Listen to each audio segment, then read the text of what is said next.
Welcome to the Genius Factory. Enjoy the video. You already have Ubuntu and at least 2 Python 3 installations. Now begin. First, list versions so you know targets and install the new interpreter if missing. Once done, create a backup of the current /usr/bin/python3 symlink so you can restore quickly. Make sure to run apt update before installing. Then verify the specific binary path like /usr/bin/python3. 10 exists. This is what you will point the system alternatives at, so confirm exact names now. Now register the interpreters with update alternatives so Ubuntu can manage them. Use sudo update alternatives install /usr/bin/python3 python3 /usr/bin/python3 8100 and repeat for the new version with a higher priority, such as 110.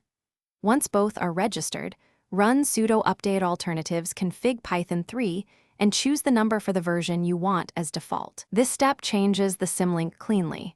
It prevents breaking system scripts. Finish by verifying the change. Run Python 3 version and which Python 3 to confirm the path. If something breaks, immediately revert sudo cp/usr/bin/python3 /usr/bin/python3 or use update alternatives to select the previous entry. Make sure scripts with hard-coded shebangs point to the correct Python 3 x or edit them to /usr/bin/env-python3. One key troubleshooting tip: use pyenv or virtualenv for project-specific versions. That avoids system-wide conflicts and keeps packages isolated, so you don't disrupt system tools.